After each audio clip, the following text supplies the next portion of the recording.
It's World Cancer Day, and with it, the start of a 3-year initiative dubbed I Am and I Will. It calls for personal responsibility in reducing your cancer risk. This could be in the form of better nutrition, healthier lifestyle choices, exercise, and screening. By taking charge of your health, you will be playing your part to make Jamaica the place of choice to live, work, raise families, and do business. Our program continues with a gentle reminder, followed by the news.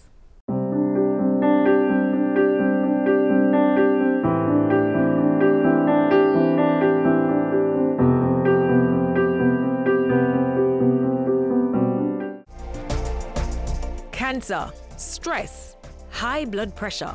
Guard yourself against these potentially deadly conditions by eating healthy.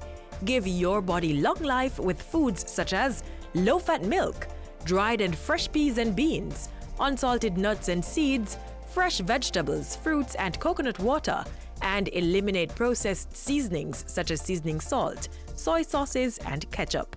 When it comes to meats, remember to remove the skin to reduce the intake of fats and oils. Meats should also be baked, steamed, grilled, or roasted.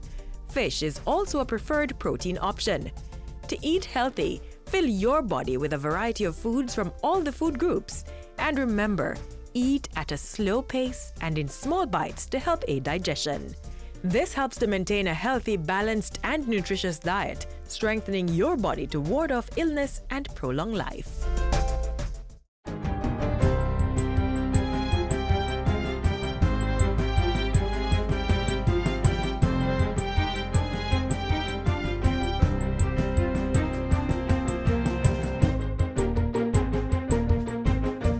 Good day, I'm Stephen McHugh, and this is your JIS News for Monday, February 4.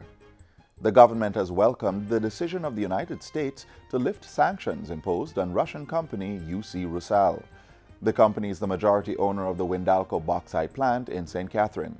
The move follows a notification submitted to Congress by the U.S. Department of the Treasury's Office of Foreign Assets Control, OFAC, on December 19, 2018.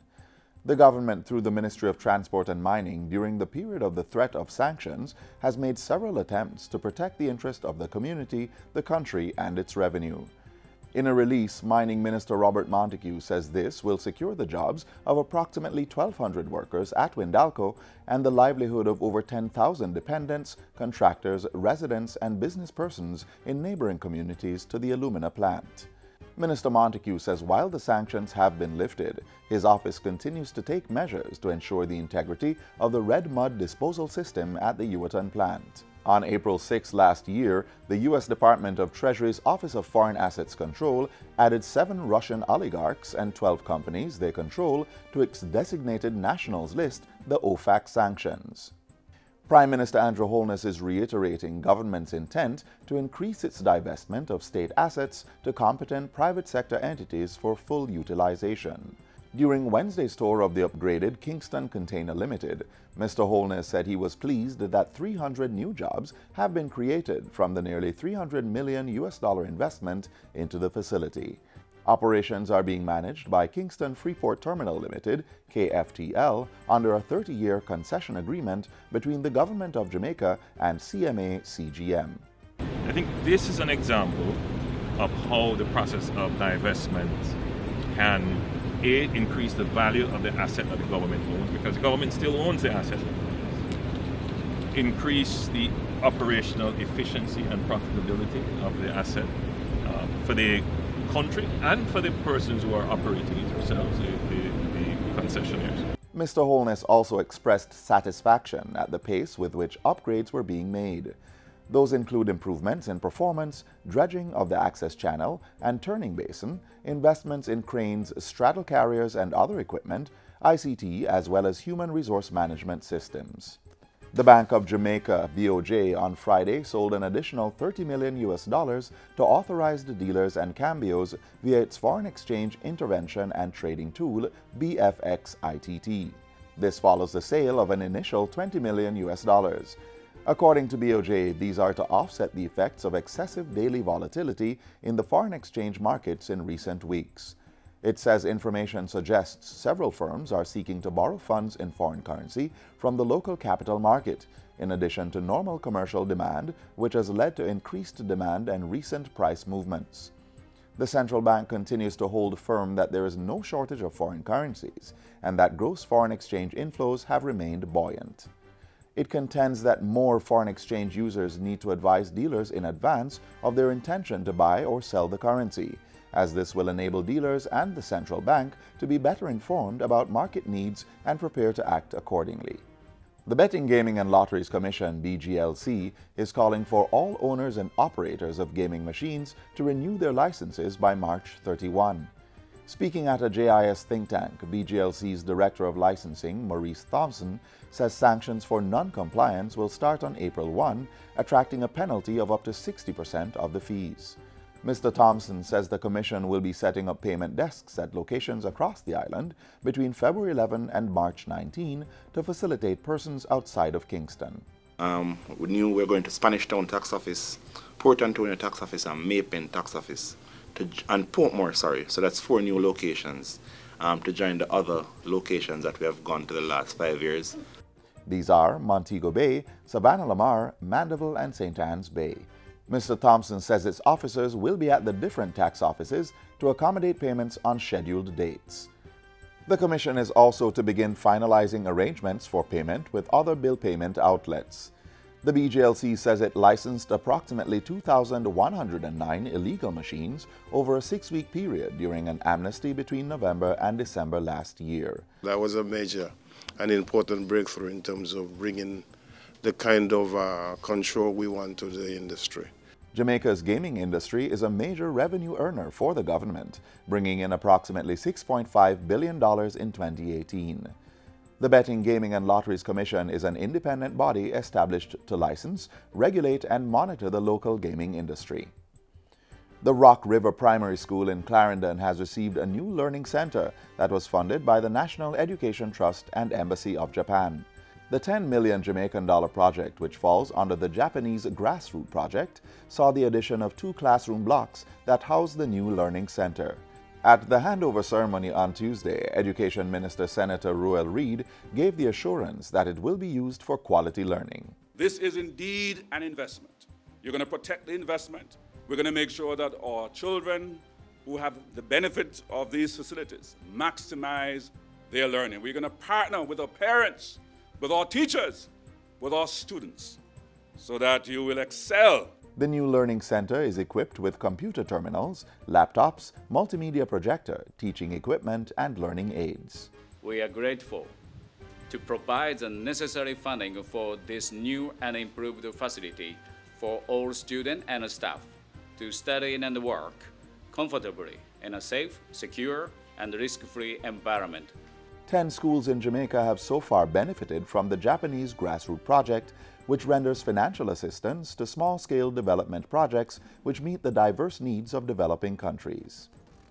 And finally, Prime Minister Andrew Holness says the police have mobilized a high-powered team of investigators to determine the circumstances surrounding the death of East Portland Member of Parliament Dr. Linval Bloomfield. Dr. Bloomfield's body was discovered on Saturday morning at his home in Pasley Gardens, Portland. While giving the assurance that Dr. Bloomfield's death would be thoroughly probed, Mr. Holness expressed deep sadness and shock at the Member of Parliament's passing. The Prime Minister also extended condolences to Dr. Bloomfield's family, friends, and colleagues. Leader of the opposition, Dr. Peter Phillips, also expressed shock and sadness at Dr. Bloomfield's passing. I would really hope that the police spare no effort to identify those responsible and let them feel the weight of justice in the country. And that's it for JIS News Today. I'm Stephen McHugh. Thanks for watching.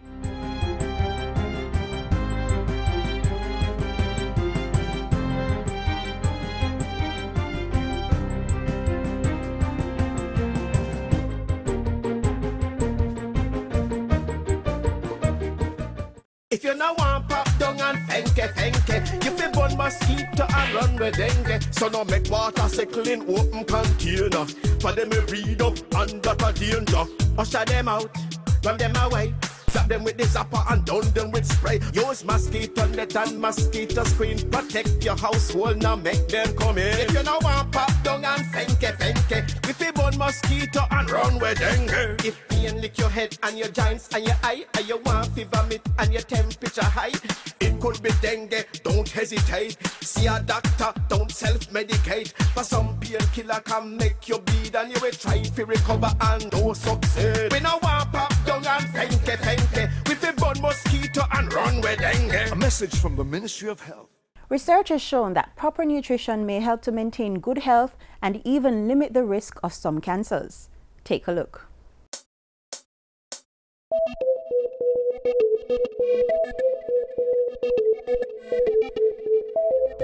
We must exercise.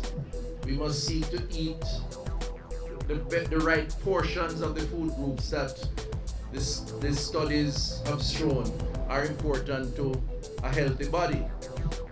And healthcare in Jamaica, I think, needs to shift somewhat away from the challenges of curing ailments to the challenge of preventing.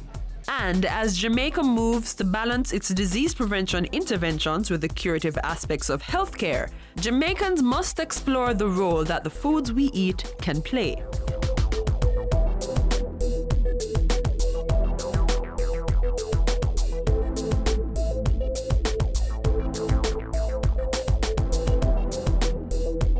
Nutrition does play a role, both as a risk factor and as a tool for managing diseases such as cancer. Essentially, cancer occurs whenever one of the cells in the body decides that it's going to misbehave and not listen to any instructions at all. And so it just grows and grows and grows and doesn't listen to the regular body signals to say this is how you should behave. So it's really a misbehaving cell which proliferates and grows and it then becomes a misbehaving tissue. And what you eat or not can make a difference in how your body's cells behave. The fundamental control systems in your body are all chemicals. And therefore, the chemicals that you put in your body comes from food. So if there is any mismatch or which can occur, one can end up with having what we call a risk of cancer. Doctors say that a typical diet for most Jamaicans, with its huge servings of starchy foods like rice, flour, yam and banana, with only small amounts of vegetables, does not provide the healthy benefits that can come through a diet. Instead, doctors suggest eating more fruits and vegetables rich in fiber and antioxidants, and fresh foods high in calcium and vitamin D. Fat-related chemicals are among those that tend to promote cancer, so diets that are high in fat create more of a predisposition to the disease. Alcohol can also have a negative impact. We say you should not smoke. We also say that you should not consume alcohol if at all possible. The equivalent of an ounce a day is perhaps the limit that we'd allow. Of course, there are other things not in our foods, found in our environment, which can cause you to get cancers, including toxins such as asbestos. But our focus here is on the role of what we consume, particularly processed foods, which doctors agree should only be eaten in minimal amounts. Some processed meats, for instance, have been linked to things like the propensity to develop colon cancer. To lower the risks, nutritionists recommend fresh meats that are broiled, baked, or steamed to get rid of the excess fat. Nutrition is seen not only as a means of prevention, but also part of the treatment for diseases such as cancer. Patients with cancer are often given specific nutrition interventions as part of their treatment regimen. So apart from the specific surgical procedure you may have, or the radiological procedure that you may have, radiotherapy, or even the chemotherapy that you may have, nutrition also plays a role in you surviving your therapy. In striving for a healthy lifestyle, which includes eating well, it's important to maintain physical and mental fitness. Fit individuals engaging in physical exercise at least 3 times per week are more likely not to have any of the chronic, non-communicable diseases such as cancer. You should engage in at least 3 bouts of physical activity, at least 30 minutes for the day, moderate walking at minimum, or the equivalent. You should have to be as stress-free as possible, and you should aim to achieve your ideal body weight. So those factors would generally lead you to what we consider to be a healthy lifestyle, which will tend to protect you not only from cancers but also other cardiovascular diseases like diabetes and hypertension. Disease prevention should be our priority. So let's all make our food our medicine and our medicine our food. It's everybody's business.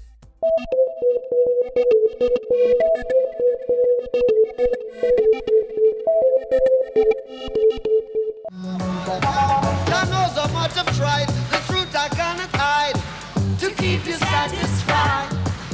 A true love I now exist is the love I can't resist, so jam by my side. Ooh, yeah. As we continue to celebrate our rich indigenous music this month, we take a look back at its November 2018 inscription on UNESCO's World List of Intangible Cultural Heritage.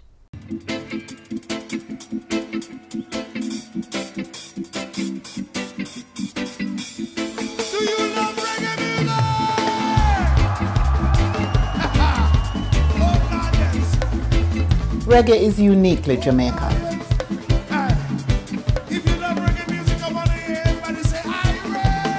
It is a music that we have created that has penetrated all corners of the world.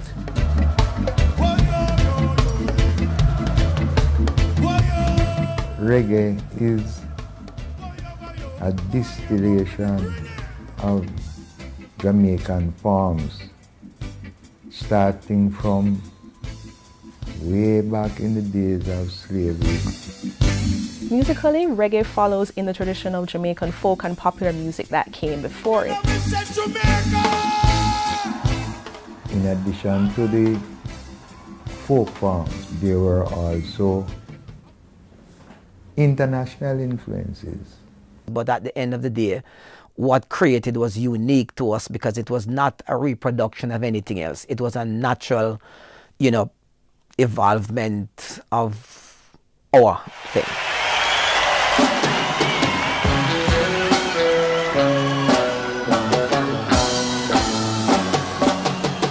First, the drums come in, emphasizing the second and fourth beat of every measure using the kick. Next, the bass guitar comes in with an introductory melody.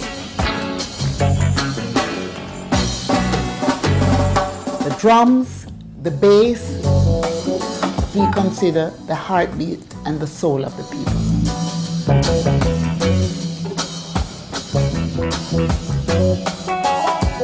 The keyboard enters, emphasizing the offbeats in a stylized way.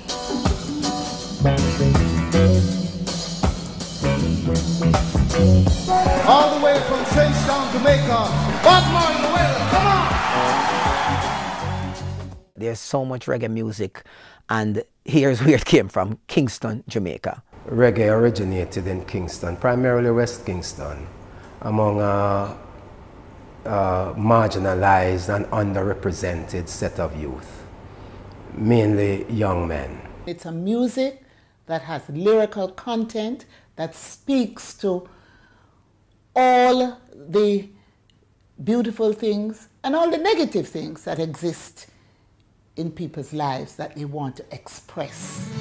There's a woman fighting for freedom down in Africa. In prison is her distinguished. It is our reggae musicians who, like soldiers in these wars or these battles against injustice across the world for all oppressed peoples. So rise up, sister, rise to your call. It is our reggae musicians and music that led that from a cultural point of view. What we want is to get the seal of approval from UNESCO, and that reggae music is recognized worldwide as the creative output of a people, the Jamaican people. I'm happy to make the case to UNESCO for the inscription of Jamaica's reggae music as our intangible cultural heritage. Yeah, smile for me, Jamaica, and as it smile, girl, smile. Yeah, you smile for me, Jamaica, never you cry, you remind. Good day, ladies. We're going into communities to identify persons on the voters list over 40 years old who have died, so the EOJ can update their voters list. Oh, Derek can't come off of the list now in the last year I'm dead. Exactly. From November 2018, the EOJ will be conducting a special exercise to remove the names of voters that have passed away from the voters list. You can help. Call the EOJ at 888-991-VOTE. For more information, visit our website at ecj.com.jm. The pulsating beat of reggae is a universal feeling, even for the deaf. There's a sort of purposeful selection of the sequence in these human movements. The symbolic significance of hands massaging the air and feet beating to the vibrations of songs. They're focused, energized, ready, and raring to go. If you think about it, they are just like you and I. Well, of course, that's if you can dance. But one thing might be different.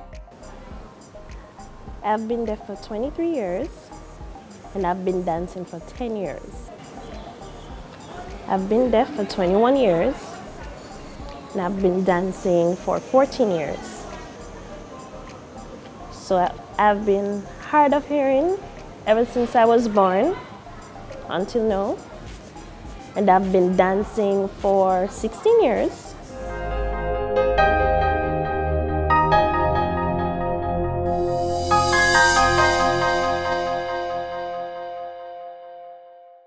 Yes, persons like Christoph, Kimberly, and Damani dance.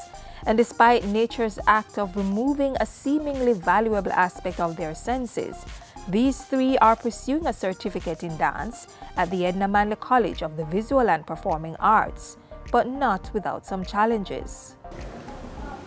Well, my experience here, at first, when the three of us just arrived, we were a bit awkward in terms of communicating, but then we were able to learn from each other, learning from the hearing students, and we were able to we had issues as well with the rhythm, keeping up with the rhythm at all times, but then we were eventually able to catch up and we started to improve gradually.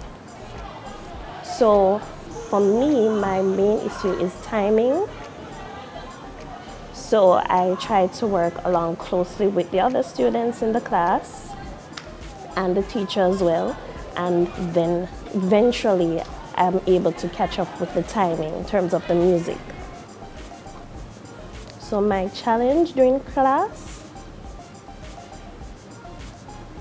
it's really to ensure that my body is moving with the timing and the music. Deaf dancers do move on the beat and in one accord with the rhythm. But the surprising element in this for most persons is just how are they able to, or even why did they choose dance? I hear a little of the music and I can feel the vibration on the floor as well. So it's not that bad for me. So I use that method throughout.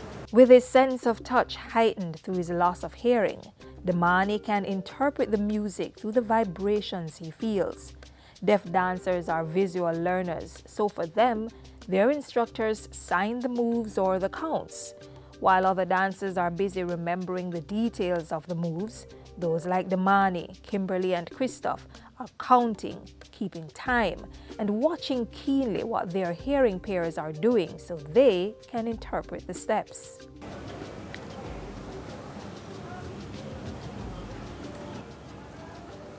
So I chose to study dancing because dancing is my life. It's my passion ever since.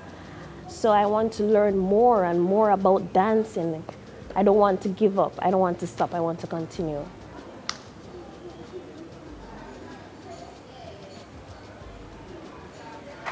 Because my goal is to become a dancer in the future.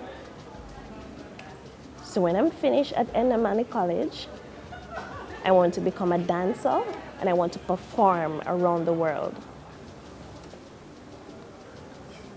So my goal is to become a dance teacher so that I can empower younger deaf children who really love dancing and empower them so that they can, be as good as I am. It's their turn.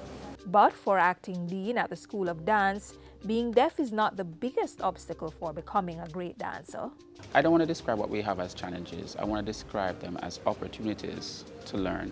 But fundamental to dance is the ability to demonstrate and for the dancer to use their eyes and observe and learn the experience in a visual way and then demonstrate what it is that they have been taught. I think one of the interesting things about the deaf students is that their other senses are heightened.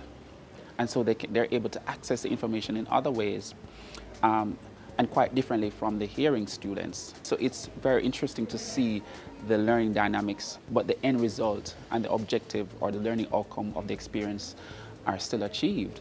And we're very happy about that because ultimately we want them to succeed. And while for the school it is the first time opening its gates to persons like Christoph, Kimberly and Damani to study dance, they're eager to receive the information and we're inspired by this drive to learn and to succeed. So even though we have an interpreter, the interpreter is also learning from the experience because we have interpreters who have never been in a school environment like this where dance is concerned, so they're also learning new language. It somehow feels as though they've brought more to us. For many of the deaf community, the fear of fitting in lingers. But for Christoph, Kimberly and Damani, dancing is passion-driven and determination-ruled. Well, I hope that what we've done here at the Edna Manley College in terms of opening our doors to 3 deaf students will encourage others and inspire them to go after their dreams.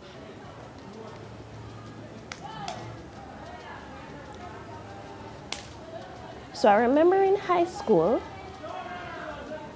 there was a quote that says, "I believe I can achieve." I go by that. So in the Bible, it talks about, I can do all things through Christ who strengthens me. I believe I can achieve.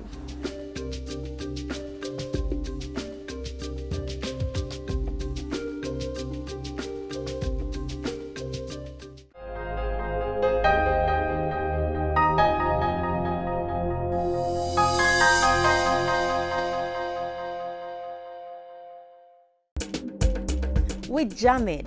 It's Reggae Month 2019. The streets dance as the nation recognizes this intangible cultural product it has given the world. Ocho Rios, Montego Bay, Linstead and Kingston, the birthplace of reggae. There is an event for the young and the early followers of the music. Come on everybody, let's dress up and go out. Let's celebrate this beat that unites all races. Reggae Month 2019, celebrating reggae's legacy.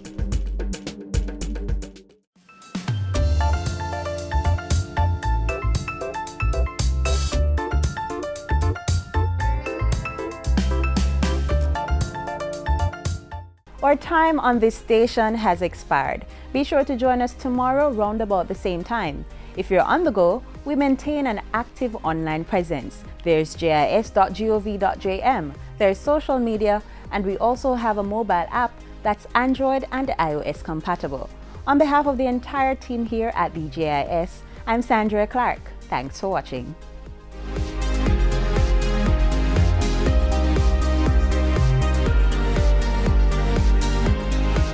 This has been a production of the Jamaica Information Service, the voice of Jamaica.